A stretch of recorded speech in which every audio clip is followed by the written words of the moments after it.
Буданов справится с мобилизацией, СЗЧ, коррупцией в Для того, чтобы ТЦК? справиться с мобилизацией СЗЧ, нужно менять принципы, по которым функционирует система. Никакая компанейщина, никакой там попытки посадить, строго проконтролировать ни к чему не приведет.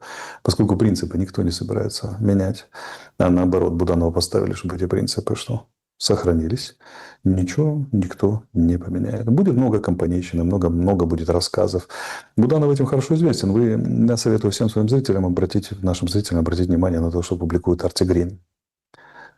Пока из того, что я вижу, что он говорит и что он пишет, информация на 101% совпадает с той, которая есть у меня.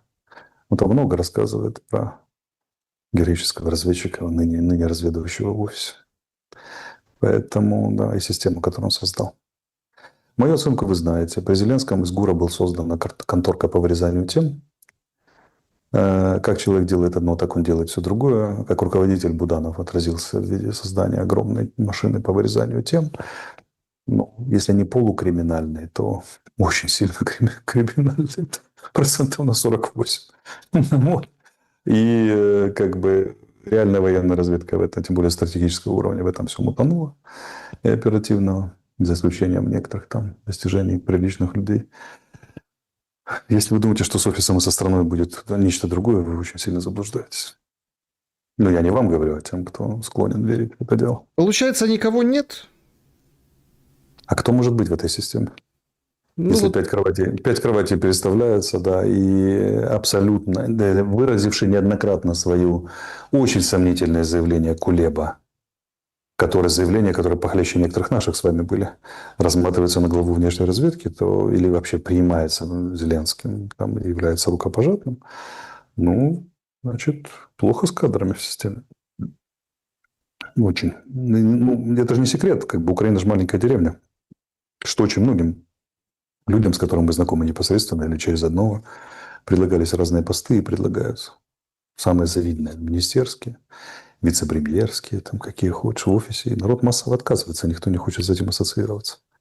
Поэтому сколько не разрисовывай декорацию великими подвигами и будущими там суперкомпаниями, сколько не пости фото там значительных совещаний со значительным лицом по борьбе с коррупцией в ТЦК, чтобы изменилось что-то принципиально, надо изменить систему. Систему никто менять не собирается. Войну использовали для ее консервации этой системы. И дело ведут к тому, чтобы дальше ее эксплуатировать. То есть эта система очень простая. В мирное время на кармане, военное на кармане и на крови украинцев система перерабатывает денежную массу и превращает ее в золотые унитазы. Вот и все. Все очень просто. я просто, знаете, хотел у вас спросить, ну, это так, это даже не сколько эфирный вопрос. Вы все-таки работали когда-то в офисе президента. Да, Да? всего 3 года. Ну, все-таки работали, все-таки, как бы, вы же знаете кухню. Знаю, А да. почему и так понятно придворным, кормящимся с руки, обеспечивающим информационный тыл или там нападения какие-то, зарабатывающие как информационные киллеры или гиены, ну там по-разному называют, трактуют, Петрову дали бронь от кладбища, а Иванову от компании энергетиков, которая фигурирует тоже в тендерах, ну, в общем, и в деле Миндича. Подождите, кладбище, бронь, компания какая-то энергетическая, бронь. Ну, это же рано или поздно все равно стало бы известно, как и стало известно сейчас. Это же позор. Во-первых, какой у них еще может быть позор? Что они должны такого сделать, чтобы стал больше позор? Второй Ну, не момент. бронь от кладбища, ну, Алексей Николаевич. Ну. Ну, это раз. А во-вторых, как бы, весь этот позор проходит. А что, ну и что вы нам сделаете за это? Ну, если люди на работе в офисе, то ну, что вот реально, что и кто им реально что сделает? Поэтому они могут позволить в 100 раз больше и пока не волноваться, пока это власть у власти.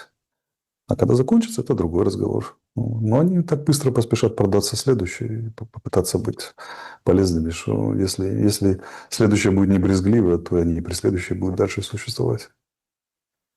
благополучно. И что, нельзя было придумать какой-то плюс-минус, хотя бы не кладбище, ну, какое-то мероприятие, ну, не знаю, Так это же предприятие. делается, смотрите, это же делается очень просто. Ну, они звонят и говорят посреднику, что ну вот у нас тут проблемы, нас же могут там от ТЦК могут натравить, или просто нарвешься. А поди объясняй, что я Петров, эти работники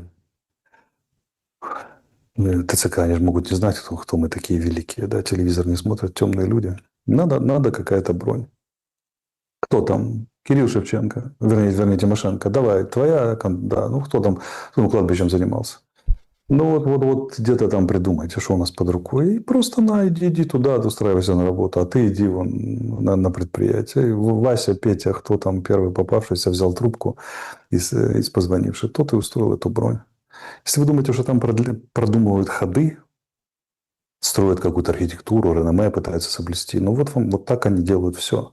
Если вы думаете, что они борются с коррупцией в ТЦК и устраивают политику лучше, чем они устраивали Петрова и Иванова, вы очень сильно ошибаетесь. Там вот все так решается, что как человек делает одно, так он делает все. О фронте давайте поговорим и о войне. Давай. Это принципиально важная история. Из новостей сегодняшнего дня Браво раструбили. Причем я встречал немножко раньше эту новость о том, что на горисполкоме в Купянске повесили флаг. И вроде как, это такое флаговтыки, это уже такая привычная история, но здесь Deep State сообщает, что да, такие центр Купянска, горисполком, вот хартия дает пруфы, идет зачистка Купянска. Гордо и громко заявили нам украинские медиа. Давайте вот с этого направления начнем и попробуем понять, да, правы, получаются, были те люди, которые, и мы с вами тоже об этом говорили, что вот эти сверхусилия, вот эти броски резервов, вот это все победобесие в подтверждение Стеллы, где стоял Зеленский, ровно для того, чтобы перемалывались, истощались, и было легче на других направлениях. Купянск, что там сейчас, Алексей Николаевич? Нет, Купинск – это вполне оправданная операция военная по той простой причине, что от Купинска напрямую зависит судьба очень большой группировки, стоящей на восточном берегу Оскола. Оскола, Северский Донец, что я плохо уже соображаю. Речки, которые там идут. Оскол, это Оскол. Оскол, да. И этот самый, Северский Донец пониже будет. И крупнейший транспортный узел, взятие Купинска позволяло создать огромнейшие проблемы группировки. Там фактически принудить ее к отступлению, либо падению этой полосы обороны. А второе, это создавало условия для выхода, для проведения Изюмской операции. То есть укрепляло Россию, позволяло захватывать восток Харьковской области, юг Харьковской области и дальше на Изюм, Славянск, Краматорск. Это вполне оправданная операция. Другое дело, что флаговтыки – это уже в область там. Это Наполеонов нашего времени. Но операция сама по себе очень оправдана. Что касается Купинска, там было некоторое количество российских войск, снабжение им отрезали, они снабжались дронами, их там уничтожали и пехотой, и дронами, и F-16 прилетали и укладывали бомбочки прямо в дома, где они сидят. Естественно, по таким комплексным воздействиям украинской стороны, простоять, удержаться очень сложно в российской стороне. Поэтому Купинск постепенно очищается в силу превосходства силы, того, что изолированы российские силы, а у наших локальное превосходство в силах и средствах. Та же схема, которая, наоборот, существует в Мирнограде и, например, в Покровске существовала. Только там у российской стороны преимущество, наши ведут оборону. Поэтому Бог на стороне больших батальонов. Просто больше сил оказалось в этот момент времени. У кого больше, создать эти силы, преимущества в силах тоже нужно было уметь. Создали, реализуют. В принципе, плюс-минус. Купинский понятно, что. И тем не менее, российские войска там все еще остаются, и все еще идут бои, они все еще снабжаются. Все но преимущество там у украинских войск. И все еще пытаются, разрезать то, о чем мы говорили в прошлый раз, разрезать вот этот скажем так, заход на другом берегу, да, на левом берегу Оскола. Да, безусловно, да. И идут атаки, такие лобовые, в лоб, разрезающие. Южнее становится интереснее, потому что, собственно, кроме вот этих нависающих балконов, да, и если опускаться туда к Северскому Донцу, Говорят, в Лимане ситуация очень сложная, и подошли к Святогорску. Практически вот уже вот-вот, и чуть ли некоторые военкоры объявляют начало боев за Святогорск. Что скажете, насколько Лиман, Святогорск вот сейчас пришел в движение, и что от Они него не пришли в ждать? движение. Там системное давление осуществляется уже больше 2 лет. Просто сейчас оно имеет успех. Ну, вот в силу там определенных процессов, произошедших чуть менее полугода или в районе полугода назад, когда Азов сдернули оттуда, начали сдергивать и закинули туда ТРОшников, которые не выдержали просто. И дальше уже очень трудно останавливать. Кроме того, там российские силы и средства концентрируют, войска, командование концентрирует силы и средства, имеют локальное преимущество, продвигаются. Ну, бои за Светогорск это трудно сказать. Он же маленький очень. Там, ну, можно Да. сказать, что бои за Светогорск это группа строений скорее, чем. Вот. Поэтому, да, неожиданно Лиман оказался, смотрите, если брать колечко вокруг Славянска-Краматорска 360 градусов, то Константиновка далека от взятия, хотя мы ее, скорее всего, уже не удержим. Вот. Что там еще? Часов-Яр до сих пор стоит. Очень сильно от Покровска наступить на Славянск-Краматорск тоже пока не получается. Лиман стоял, не двигался год, и вообще за Серебрянское лесничество 1,5 года можно было не волноваться. Потом щелк, и все, они уже в Лимане. Россияне скачок сделали. И неожиданным образом оказалось, что к Славянску и Краматорску, ну, к Славянску в данном случае, подходят со стороны Лимана, там, где не ожидал никто. Ну, получается, с севера и с юго-востока, вот так. Да, да. Если Купинск бы не отбили, то сейчас бы еще и от Изюма подходили к Лиману. Ну, плюс-минус двигались. Поэтому, или, по крайней мере, это было бы напряжение. Поэтому очень далекая казавшаяся операция по взятию Славянска-Краматорска российская сейчас приобретает конкретные черты. Потому что там рукой подать. И FPV-дроном подать. Ну, вот считайте, это начало боев за Славянск уже. Как бы это ни печально и грустно не звучало. На конкретном одном направлении. Да, предформирующая операция. Да, увы и ах, это так. Очень интересная, скажем так, я не знаю, у меня, например, мои зрители, которые в клубе, в закрытом клубе зрителей, в телеграм-канале, они очень сильно раскритиковали вот эту новость и этот инсайт. Короче, РБК Украина нам публикует даты, представляете? Значит, ну, новые как бы такие стратегические. В планах у России оккупировать всю Донецкую область до 1 апреля. Что скажете? Но планы они рисуют регулярно. Но с меньшей регулярностью гораздо они их выполняют. Ну, хорошо, в очередной раз поставили 1 апреля. Когда 1 апреля не будет, а может и не быть, то обозначат 1 июля, там, да, потом обозначат 1 сентября. И вот так весь 26 будет что-то к чему-то. Ну, мы можем считать, смотрите, прямая аналогия. От Авдеевки до Покровска 40 с небольшим километров они шли больше года. Взятие всего Донбасса, таким образом, это как бы годика 2-3. Но очень интересная оговорочка, если тенденция продолжится.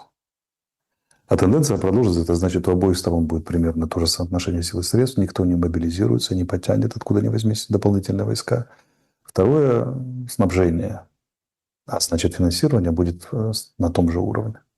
А вот что будет с украинским финансированием, это большой вопрос. До сих пор нет ответа, потому что Штаты сбрасывают это на Европу. Способна ли Европа поддерживать те же темпы? Большой вопрос. Поэтому мы скажем так, это проблемная история. В 1 апреля я не верю. Но то, что такую задачу могли поставить, я уверен, потому что войскам всегда нужно ставить какую-то задачу, а потом их ругать за то, что не выполнили. Ну, вот. Соцсоревнования между генералами. Хорошо, двигаемся дальше. Скажем так, в районе Шахового, вот там, где были вот эти ушки заячьи, где, в общем, есть продвижение, и перемещаемся плавно туда, к стыку 3 областей и к Днепропетровской области, где вовсю уже, ну, собственно, идут бои и эвакуация. Ну, давайте вспомним еще про Мирноград, где до сих пор сражающаяся украинская группировка. Ну, вы подождите, вы реально оцениваете, что там сражаются, и там никто не точно сдал? так же, как в Купинске россияне. То есть мы не знаем ее судьбы до конца, но бои там еще идут по заявлениям тех же самых российских корреспондентов. То есть туда кидают военкоры, туда кидают снабжение дронами. В общем, зеркальная ситуация с Купинском. По сути, сколько их, как они, это большой вопрос. Некоторые говорят, что там погибли 2 бригады, другие говорят, что они рассеяны, но не погибли, часть выходит. и так далее. Мы не знаем. Но ситуация там печальна. Он в изоляции, снабжение дронами. Это все очень все сложно. Просто наши ребята там еще сражаются, поэтому не упомянуть их было бы несправедливо.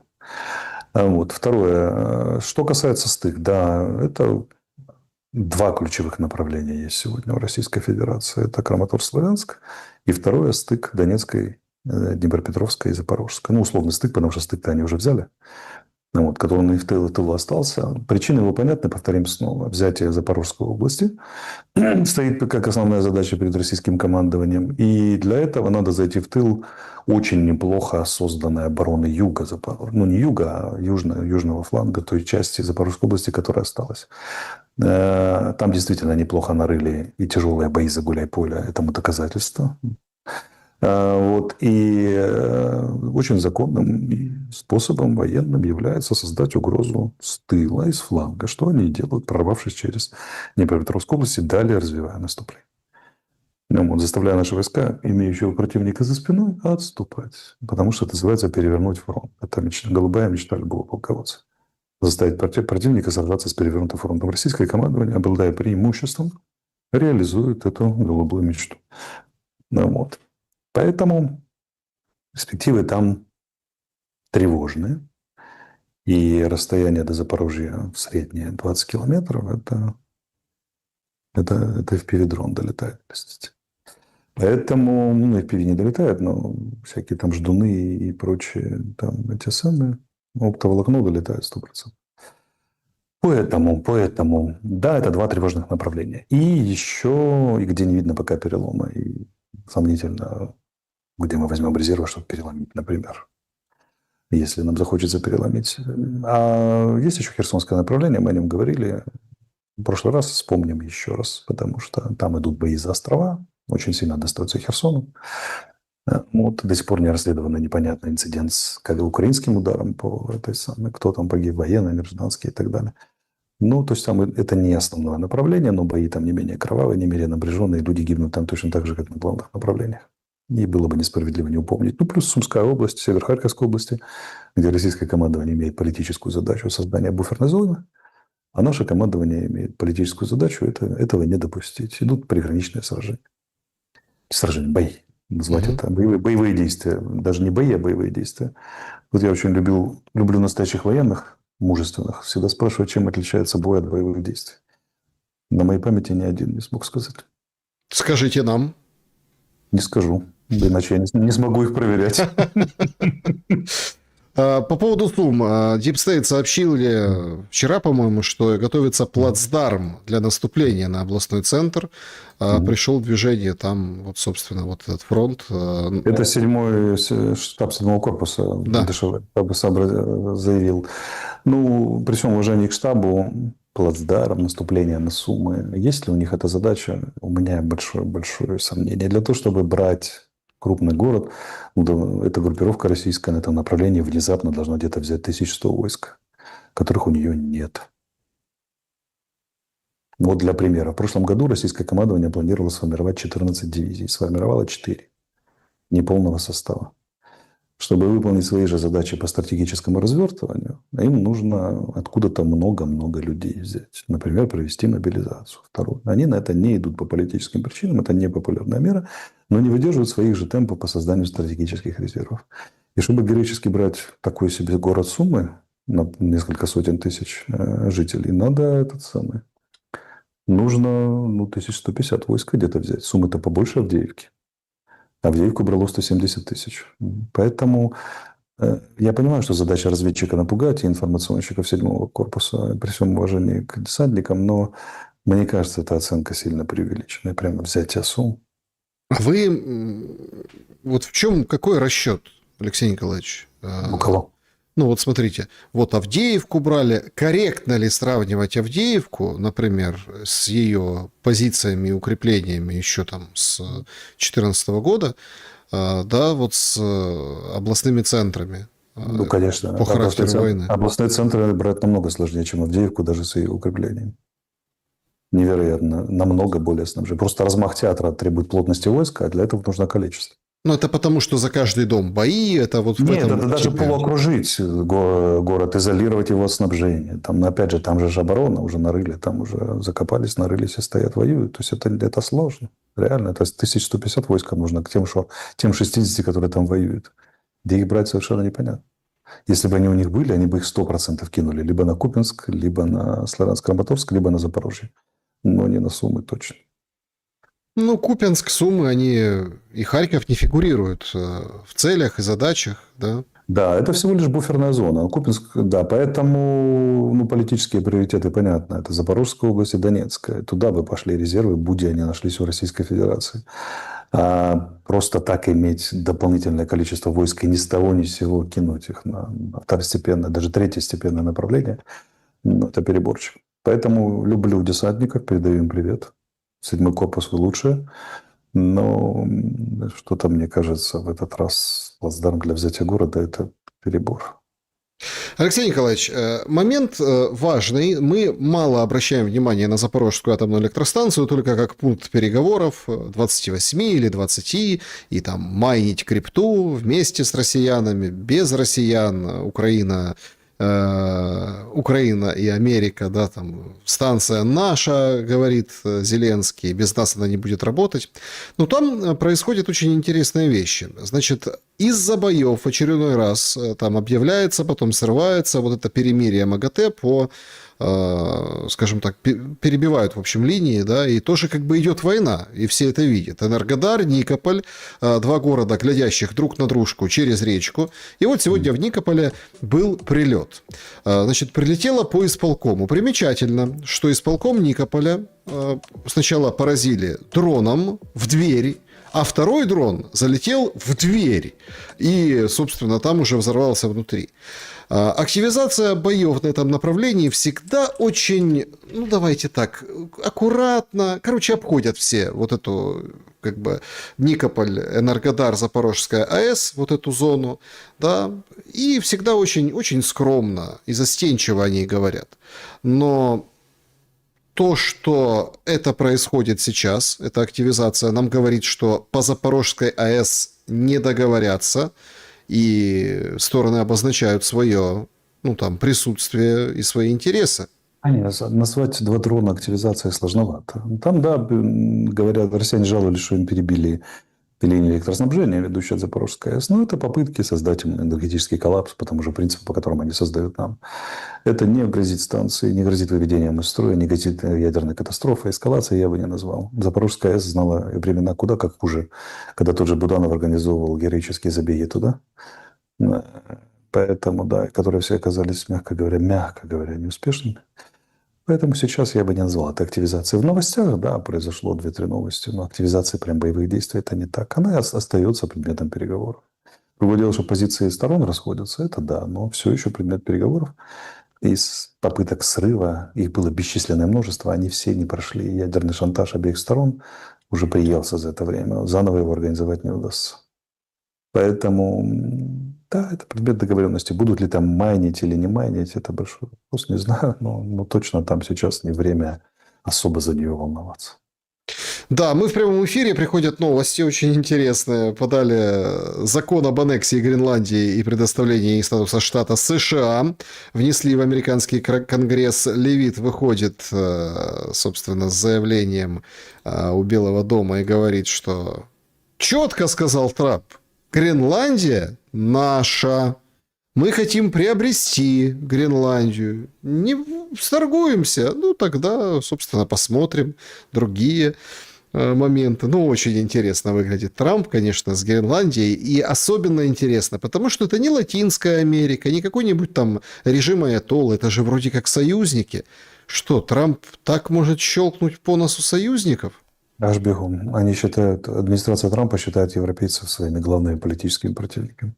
Ну, левых центристов, левых глобалистов. И недвусмысленным образом им об этом сообщают. Это худший их враг. Хуже Китая, России и Кубы. Поэтому никаких стеснений там не будет. Ну и самое интересное, что это конгрессмен-республиканец Рэнди Файн внес этот законопроект.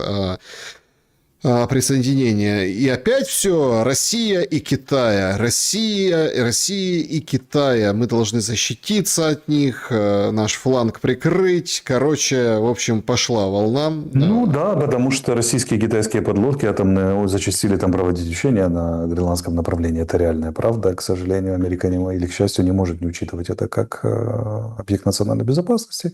А что такое Гренландия? Это прежде всего противолодочная авиация, патрульная. Ключевой момент. Поэтому Упряжки с собаками. это прямо диктуется необходимостью, да, военной и политической. Ну, вот они ее честно выполняют. Честно говоря, датчане, ну, им, конечно, решать, но я бы просто сказал бы, окей, забирайте, заломил такую цену. Да, и столько бонусов получил для маленькой Дании и спокойно бы зажил дальше. Ну, фактически они же не могут ее удерживать. Остров под самоуправлением очень давно. Где-то Дания и где-то огромная Гренландия по площади, превышающая Данию 500 раз. И как бы, это условно цифра с потолка, эксплуатировать ее, ну, это очень сложно. И Америка, которая вот здесь, а кроме того, американских граждан очень многих прямые родственники в Гренландии, и очень много гренландцев американские паспорта, благодаря родственным связям, либо возможности их получить. Ну, то есть это в каком-то смысле крымская ситуация. Только в отличие от России, американцы предлагают решить дело полюбовно. Они говорят, ребята, ну давайте по-человечески договоримся. Да, все. А также термин тот же самый аннексия. Смотрите, никто не стесняется. Ну вот. Вы знаете, еще один момент хочу, чтобы вы прокомментировали, потом подведем итоги и перейдем к вопросам. Их очень много сегодня накопилось. Вот все там танкерная война. Есть информация, что еще там будет гонять Трамп всякие там подсанкционные судна. Но сегодня случилось беспрецедентное. Значит, Россия в Черном море атаковала 2 судна. Там Панама и Сан-Марино были на флагах. Одно, которое должно было, ждало свою, собственно, дорожку в Одессу для того, чтобы загрузиться маслом подсолнечным, другая кукурузой. Причем, внимание, об этом сообщили с украинской стороны, быстро это все подтвердилось официально, но такой скорости от Минобороны Российской Федерации я не припомню. Значит, они прям сами опубликовали видео близ населенного пункта Одесса. Дрон их, прям видео с дрона поражает, данные объективного контроля. Судно горело, все это видели. И второе, тоже поразили уже ближе к порту, непосредственно в порте. Проблема в том, что если американцы гоняют и овладевают, арестовывают, ну, в общем, не знаю, изымают грузы из каких-то незаконных, да, ну, там, серых каких-то схематозных рейсов, то тут конкретно зарегистрированный рейс, конкретно все же по белому, все вот они берут, загружают. Мы не знаем там в тайне, что там кто загружает. Мы понимаем, что логистика всякая бывает, но тем не менее это открытый удар, ну, какой-то такой вот ответ России, который она продемонстрировала. Как далеко это пиратство с точки зрения России и вот эти Америки, и вот эти удары с точки зрения России могут зайти? Ну, давайте не забывать Украину, которая наносит удары по российскому серому флоту под какими угодно флагами в том же Черном море. То есть это ответ скорее Украине, нежели американцам, но и американцам тоже. Ну, может куда-то зайти. Вопрос тут в силах и средствах. Если американцы могут себе позволить высадить группу захвата на танкер, идущий из Венесуэлы, а заметьте, пока за пределы Венесуэлы это никуда не пошло. 7 танкеров, которые захватили, это касается танкеров, которые вот эмбарго Венесуэлы нарушают торговую блокаду. Пока они же не ловят их у берегов Африки, у берегов Индии, у берегов Китая. Это очень локальная история пока. То россияне наносят удары, потому что у них нет способов захватить эти танкеры, только нанести удар. Поэтому они делают, что могут в Черном море, в Одессе, нарушая, между прочим, соглашение по поставкам зерна в голодающую Африку, которое было заключено в Турции, между Украиной, Турцией и при посредничестве Турции и России. Они могут сказать, что вы тоже нарушаете. Да, это очередной этап этой войны, еще одна сфера, на которой распространились боевые действия. Носит ли она масштаб? Вопрос, что там со страховыми полисами на походы в Одессу и обратно, они, наверное, взлетят. Насколько это будет рентабельно, большой вопрос. Но пусть, учитывая, что заход и выход из Одессы – это политическое решение, чтобы его сорвать, а не экономическое. Значит, экономически им помогут продолжать ходить туда-сюда, а чтобы сорвать это все, ну, нужно радикальные удары по портовой инфраструктуре и по судам, которые ходят туда-сюда, кратно увеличенные. Насколько на это способна Российская Федерация в нынешних условиях – большой вопрос. Пока это похоже на предупреждение, демонстрацию и на элемент торговли. Но вы делаете это, мы тоже можем делать это, у нас тоже есть эти возможности. Давайте, может, как-то договоримся, там остановимся. Или тогда давайте эскалировать. Но насколько они там что эскалируют, большой вопрос. Одессу-то полируют уже, слава богу, 4 года вдоль и поперек, и портовую инфраструктуру. Она до сих пор работает. Это не так просто повредить это все. Поэтому... Короче, доллар будет расти, Алексей Мы Николаевич. не знаем, да, мы не знаем шансов на технические возможности организационной России по эскалации. Поэтому Украина будет бить, видимо, по российским танкерам, они будут бить по судам, заходящим в Одессу. Насколько и реальный экономический эффект, трудно оценить сейчас. Ну, я же говорю, доллар будет расти. Но не сокрушающий. Доллар будет, наверное, расти, но доллар растет, потому что его девальвирует, скорее всего, Нацбанк. По одной простой причине, что если западная помощь будет заходить, то выгоднее немножко девальвировать, цифры в бюджет поступят другие совсем. Валюту же мы обязаны продавать, там как бы, да. Поэтому как бы вот так показатели бюджета выводят, скорее всего. Да, выводят показатели бюджета. Друзья, подведем итоги нашего сегодняшнего вопроса. Какое блюдо на пире пиратов подадут на горячее? 4% Китай, 5% Россия, 28% Иран и 63% Украина. Вот так проголосовала аудитория. Украина, подадут ее на горячее. Вы знаете, так это и есть. Потому что, когда Украину отдают BlackRock'у на восстановление, все думают, где взять 800 миллиардов. А так, если по большому счету, хоть так, все равно деньги будут, судя по всему, российские. Да? Ну, если Россия овладеет Украиной, российские будут деньги восстанавливать. Если ту часть, которую не овладеет, да, будут привлекать российские же активы. Да, смотрите, там же нюанс в чем, что Трамп же неоднократно заявлял, что и Россия хочет поучаствовать в восстановлении Украины, и он хочет дать им поспособствовать. Вот. Но я думаю, что Россия действительно хочет. Но, потому что это, хотя бы это элемент контроля, какой-то экономического, политического восстановления связи. Дадут ли им, не дадут, это дела слишком отдаленных дней. Посмотрим. И изначально идея Трампа была, помните, я озвучивал у вас в эфире, это большой фонд в триллион, где будет Америка, Россия, Китай, Британия и все остальные, кто хочет присоединиться в долевом участии. Эту идею похоронили. Тогда Трамп был наивен, еще предлагал мир через экономику. Был очень такой яркий, светлый проект у него. Что сейчас и как оно будет потом. Сейчас понятно, что будет потом. Посмотрим это. Если мы провоюем весь 26-й, то оно так изменится все еще 100 раз. О, да.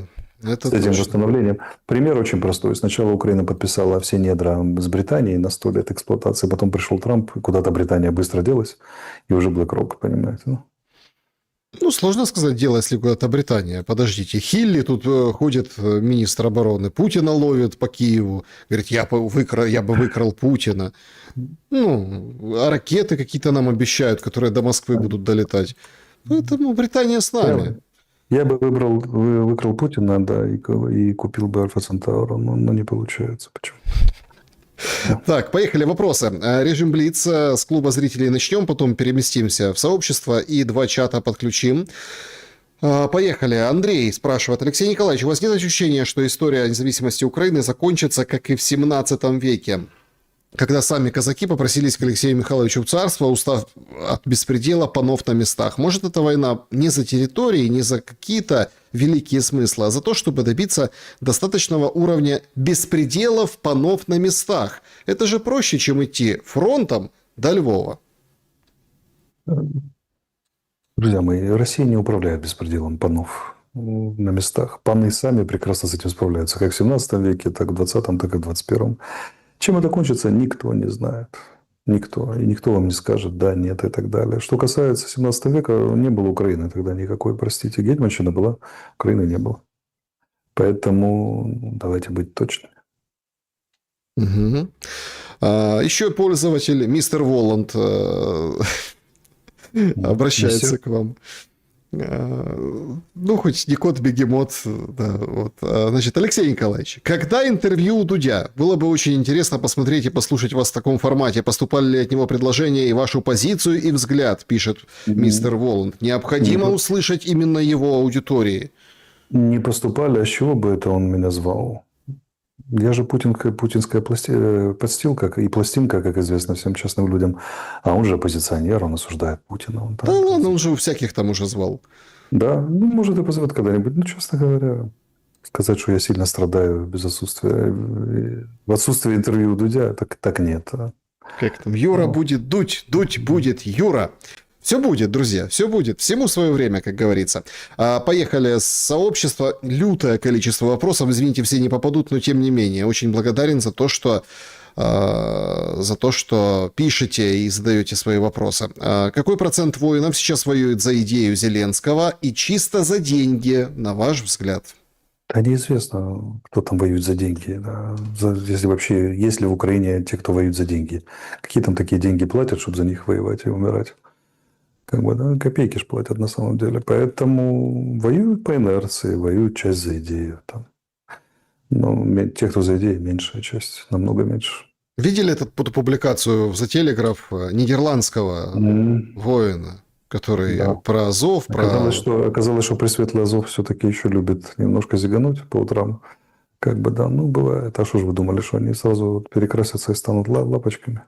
И кубинцы, или кубинцы, господи, эти колумбийцы, да. Колумбийцы там особо рьяные были, неуправляемые. Ну, картели загоняют людей сюда, поучиться современной дроновой войне, там, и вообще такому типу войны, и поэтому всякие эксцессы возможны, конечно. Алексей, скажите, в 26-м положение на фронте будет ухудшаться для Украины. Какими будут действия власти по удержанию Украины? Усиление мобилизации, сразу вам говорю.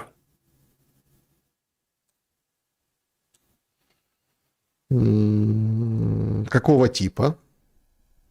Да, как обычно, просто разнарядка будет ловить жестче. Вот эти все меры, которые потихоньку вводятся, типа на блокпостах будут видеокамеры сразу по номеру машины определять, узнавать, хозяин ли зарегистрирован в резерве, там будет адресоваться, если нет, его будут там ловить, останавливать, вести и так далее. Кроме того, что там еще... во-первых, увеличат физическую сеть патрулей, которые будут это ловить. Там, опять же, те, кто на машине передвигается. Второе, пойдет сумма поощрительных и наказательных мер. Ведут ужесточение против ухилянтов, там, лишение, как они их называют, там, невозможность вести нормальную документацию деловую, невозможность там, блокирования систем услуг, предоставляемых государством, скорее всего, штрафы, может быть, конфискация имущества до этого дойдет. То есть, с одной стороны, будут жать тех, кто не призвался, с другой стороны, будут поощрять там, на уровне типа «идите, мы дадим вам миллион». Вот как 18-летняя была, 18-25. Меньшая доля будет поощрений, больше будет, больше будет репрессивных. Расширять попытаются за счет женщин. Сначала поощрительно. Если вы так дальше пойдет, во второй половине 26-го могут речь пойти уже принудительно, там, например, и так далее. Но этого будут стараться избегать по максимуму. Может, возраст снижать призывной, хотя этого тоже будут стараться избегать. Отлавливать будут стараться. Значит, одессит почему-то спрашивает, скажите, Алексей Николаевич, пожалуйста, сможем ли мы в ближайшее время услышать от вас подтверждение ваших же слов, что Белецкий вор и убийца? Благодарю за ваши эфиры. Так и не от меня нужно подтверждение. Я могу 17 раз сказать, что Белецкий вор и убийца, но это же прокуратура должна говорить, не я. Так. Вы вопросы про прокуратуре задавайте. У вас наверняка есть знакомые народные депутаты. Попросите написать их запрос. На депутатские запросы положено отвечать. По Буданову, по Белецкому, там, по всем, по кому вы хотите. Вообще материалы, которые дают популярные болтологи, типа меня и Арти Грина, можно очень легко проверять. Берете знакомого народного депутата или незнакомого, говорите запрос в прокуратуру, подтвердите данные. Все очень просто. Когда дефолт? Насколько он страшен Украине? Спрашивает пользователь. Вот это точно не ко мне вопрос, я не экономист. Я вам скажу, что дефолт уже. Мы уже не выплачиваем те обязательства по кредитам, которые взяли. Уже дефолт. Дефолт, наверное, уже очень давно, потому что страна, которая живет с западной помощью, чуть более чем полностью, Это как я не знаю, как это квалифицировать экономически, но если чисто вот на уровне поп-экономики, на уровне бытовой, то да, дефолт, наверное, давно уже. Здравствуйте. Почему раньше не ввели эти грозные санкции 500% в 22-м, 3-м, 4-м годах, еще до Трампа? Трамп настолько гениален, что только он смог до этого додуматься. Путин говорил, что там не осталось санкций, которые, в свою очередь, не навредят самим США. Похоже на очередную пугалку.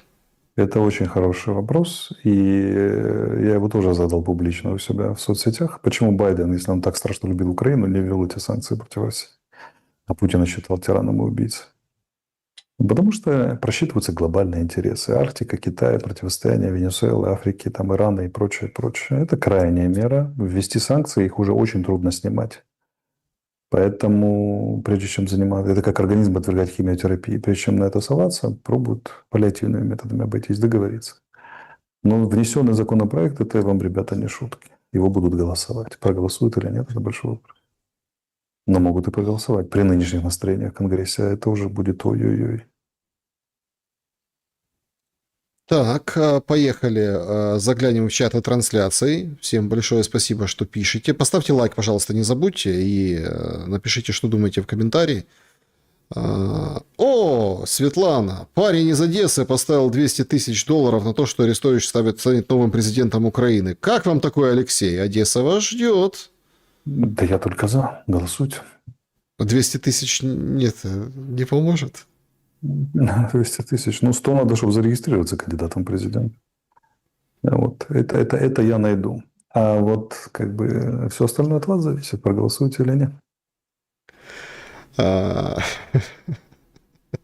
Ну, это, конечно, такой момент, да. Просто какой-то чудак поставил, что Мадуро украдут, и сорвал почти 500 000 Да? Ну, на полимаркет. Кто-то поставил, что в этом году Тайвань повоюет с китайцами. Тоже там примерно хороший куш.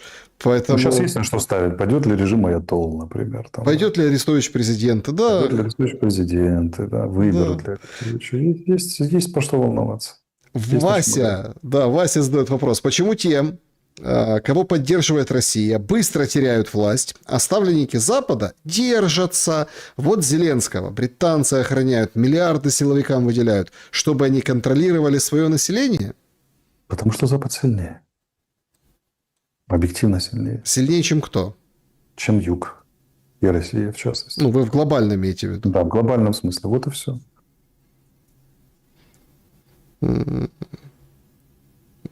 Так, здравствуйте. Вопрос. Алексей говорит, что рубеж, в простонародье орешник, был без боевой части, и это, мол, неэффективно и не точно. Так нужно с боевой, чтобы был, тогда будет эффект для всех увидевших. Ну, давайте посмотрим, когда применят с боевой, и если применят, посмотрим на этот страшный эффект. Пока орешник перестал волновать кого-либо всерьез вообще из мне известных таксистов. Верите ли вы в запчасти орешника, которые показали? Я вот смеялся. Дэн пишет, бред, лампочка ТТ советского телевизора. Как до этого можно было додуматься? Я не беру данные из телеграм-каналов, друзья. Нет, CNN публиковали. CNN. Я другими источниками пользуюсь. Поэтому кто там что показал, это уже... Так как при всем уважении штаб 7-го корпуса, у них противник готовит плацдарм для взятия Сум. Ну, как бы можно верить при желании, но можно верить, что и Буданов хороший генерал, да, но это вы выбираете, чему верить, а чему нет. Алексей, какого еще элемента крупно, как это, прописью крупно, элемента сейчас не хватает Зеленскому, чтобы подписать мир? Ну, думаю, первое, самое главное, личная гарантия безопасности. Он, скорее всего, договаривается на эту тему активно. Второе – это вопрос заморозки по линии, а не вывода войск из Донецкой области. Это ключевое, что он хочет продать, потому что второй вопрос для него недвусмысленно связан с первым. Он боится, что если он выведет войска и сдаст территорию, то гарантии безопасности станут зыбкими, по крайней мере, со стороны украинцев. Почему Кроме того, он питает же надежду переизбраться еще. Поэтому это ключевой аспект для его выбора, для похода в выборы и его или хотя бы его политической силы, которая будет обеспечивать ему прикрытие, даже если он не будет президентом. в парламенте. Так, вот этого я не помню. Ну, может, правда, столько событий прошло. Почему Арестович в интервью с Будановым топил за несуществование операции «Вагнер-Гейт», спрашивает пользователь. Я не топил, я спрашивал Буданова. Вот, потому что, как вам деликатно сказать, у меня вызвало сомнение очень сильно та версия, которую нам продавали по взятию вагнеровцев. И если вы помните, она не выдержала критики, эта версия. Угу. Посмотрите мои знаменитые 10 вопросов к Гордону. Да-да-да, это я перестал помню. комментировать это самое. Я не говорю, что ее не было. Я говорю, что она вызывает у меня сомнения. Вот так, как она подавалась в информационном пространстве. Потому что версия, которую нам подают, понимаете, не операция, а версия. Это разные вещи. Почему, имея преимущество в личном составе, Влад спрашивает, по признанию самой Украины и вооружении, Украина постоянно отступает? Чего? У нас Преимущество в личном составе и вооружении. Соотношение по количественное по вооружению к России 1 к 4 не в нашу пользу. А по артсистемам, по бронетехнике, по авиации, по всему остальному это средняя цифра 4. А по личному составу, ну, наверное, у нас 250 против 700 тысяч. Вот поэтому отступает. 250, максимум 300 на линии фронта. Это уже у нас числится 1 миллион с лишним. У нас только СЗЧшников 300-400. Ну вот, посчитайте. Угу. Добрый вечер, Алексей Николаевич. Про Индию что скажете? Какую позицию она занимает в вопросах Украины? Индию обожаю. Занимает она позицию умеренную, сдержанную. Постоянно говорит о поддержке территориальной целостности Украины и прекращении конфликта. Так, значит, доброе утро. У человека утро. Разные часовые пояса. Степа Яворский пишет. Доброе утро, Александр Шелест, Алексей Арестович. Спасибо за здравомыслие в ваших эфирах. Вопрос. После войны смогут ли Россия и Украина осознать ошибки, примириться и вновь стать братскими народами? Ну, я же предложил такой план в интервью Собчак. Восторга он вызвал как неприятие, так и восторг. Кого будет больше после окончания войны, мы посмотрим. Это зависит от того, кто будет во власти в России, в Украине. Хватит ли этим людям мужества и широты сознания, чтобы закрыть вопрос и начать новую страницу в отношениях. Угу. Так, в продолжение о братских народах. Благодетель пишет: Алексей, вы уже давно не в офисе, но продолжаете поддерживать ключевой нарратив офиса о братских народах. Вы продолжаете отрицать, что русские и украинские – это братские народы. Так просто, соседи. Если русские и украинские не братские народы, то назовите пример братских народов в истории и объясните, чем наш случай принципиально отличается. Братский народ – это аллюзия, придуманная в Советском Союзе. Вопрос. Вы лично заинтересованы ее поддерживать? Я свое определение четко дал. Я стараюсь избегать братского народа, разве что с юмором в кавычках иногда употребляю, когда становится известно о том, что наши генералы такие же бестолковые, как российские, или наоборот, или коррупция там же такая же, как у нас, и наоборот. Или по гражданским бьют и они, и наши. Так вот, что я хотел сказать. Случайно или специально? Случайно, даже если случайно.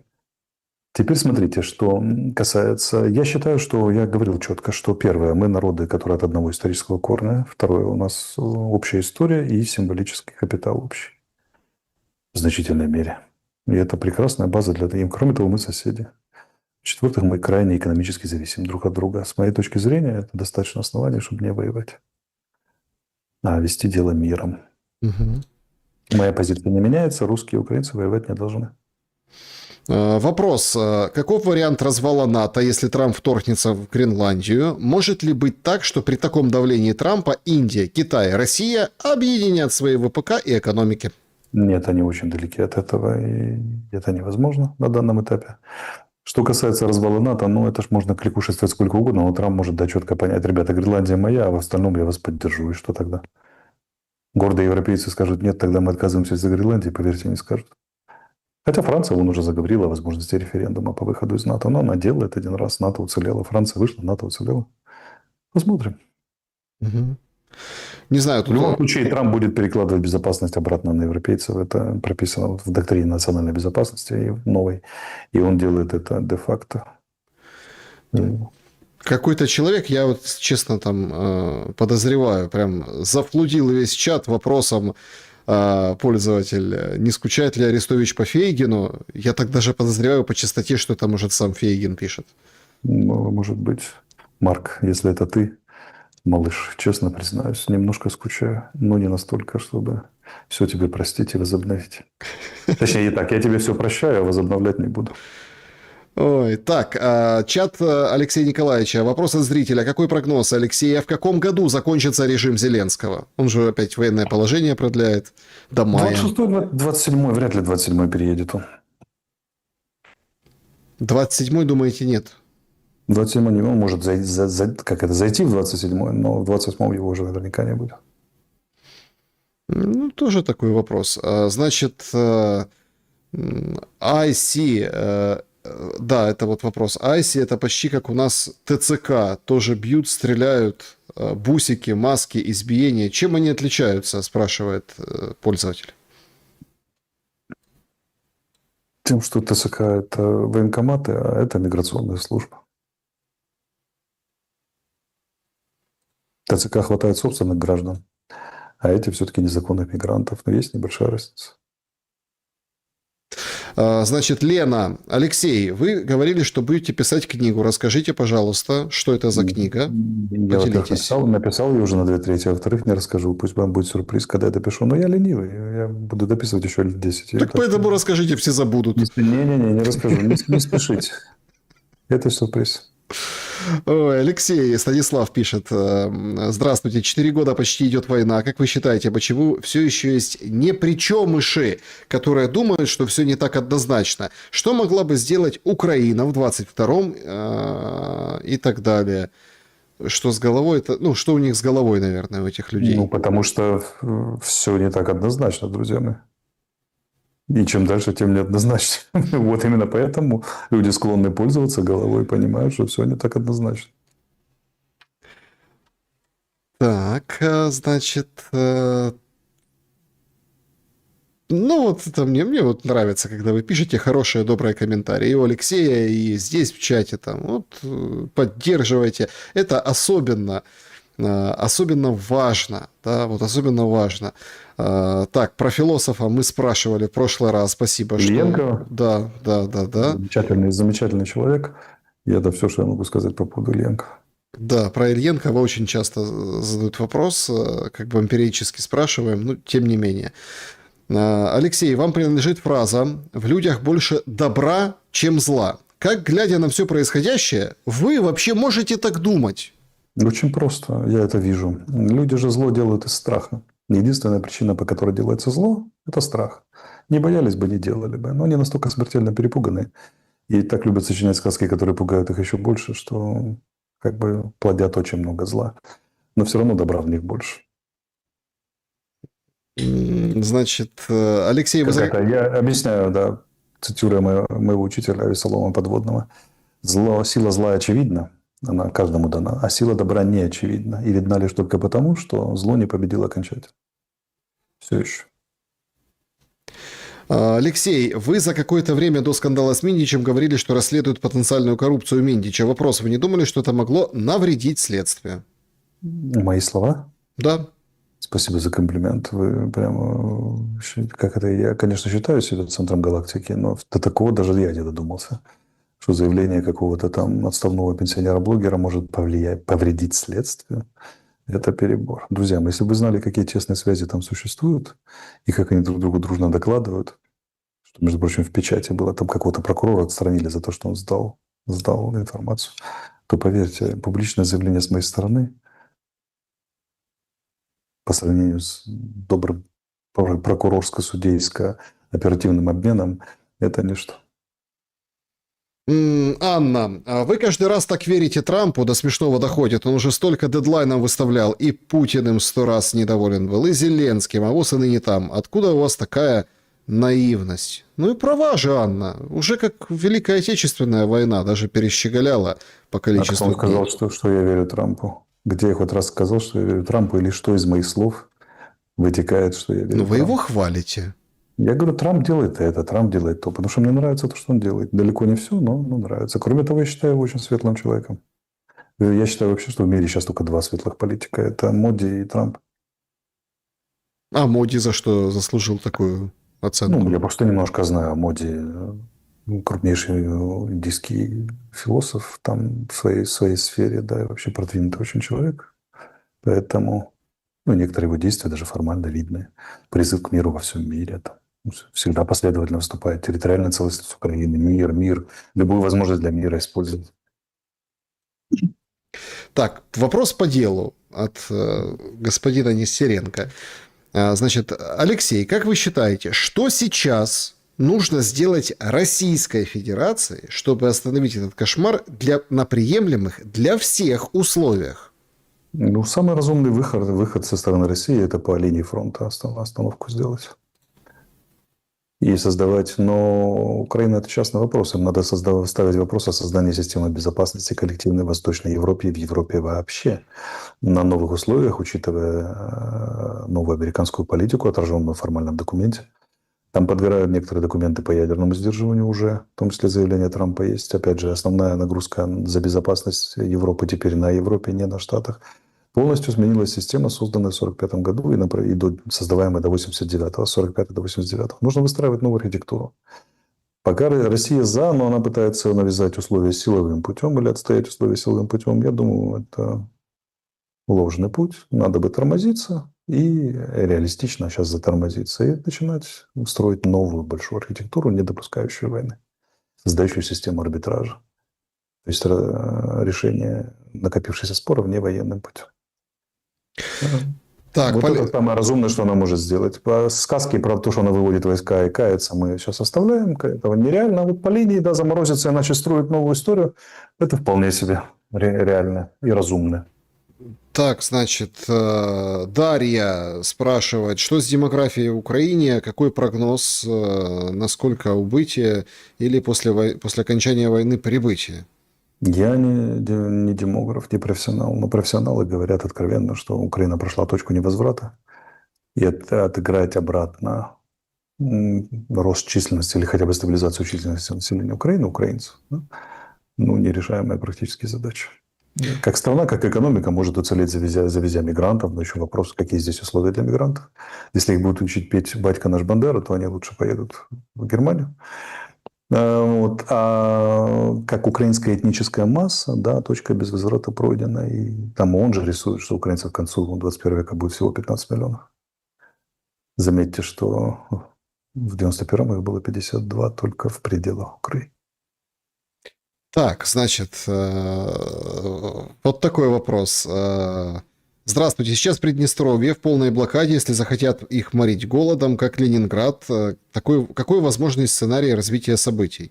Это ужасно смешно. Вот это, с этой новости я хохотал так, что чуть чашку не уронил. Тоже видели, да, вот это? Прочитал, да. В полной блокаде. Уже не знают, как высасывать пиар-поводы. Оно всегда было в полной блокаде. Там находится 300 российских офицеров, а вся так называемая армия Приднестровья – это местные жители, у которых приднестровские паспорта, молдавские паспорта, украинские паспорта, у части российские паспорта и у всех румынские паспорта. Вопрос, кому они лояльны и так ли они хотят воевать. Да, и там еще и так далее. Это контингент, это абсолютно дутая вещь. Всерьез ему угрозу раздувать невозможно в данных условиях. Возможно только в одних условиях, если бы к власти пришли в Молдове пророссийские силы. Тогда бы, да, это бы стало угрозой. Но покуда там не пророссийские силы, бояться нечего. А то, что оно в блокаде, оно давно в блокаде. Но Молдова и Румыния очень надежно контролируют ситуацию в Приднестровье. Вы можете совершенно не волноваться.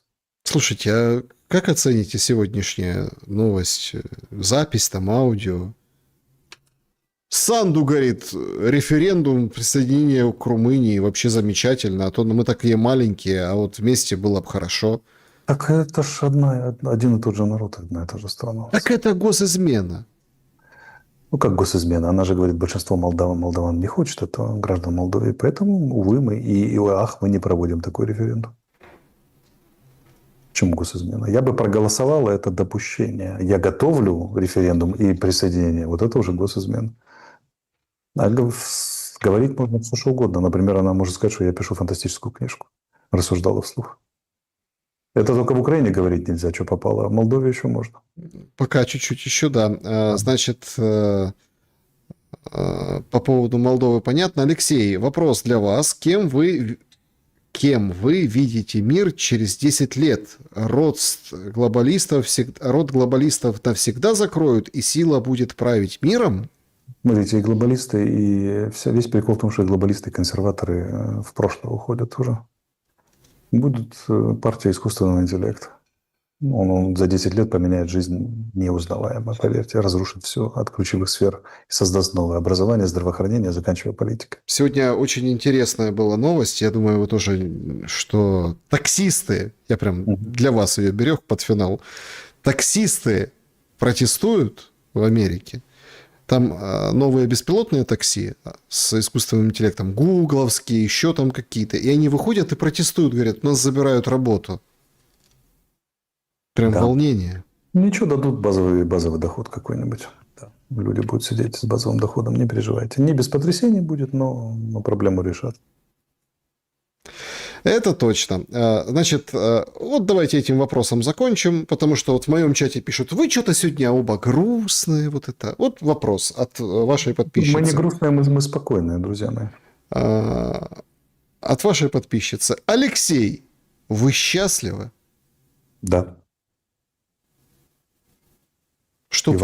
И вам того желаю. Да, чтобы все друзья были счастливы. Всем большое спасибо за то, что присоединились к нашему сегодняшнему эфиру. Алексей Николаевич, благодарю за время и мысли. Спасибо большое.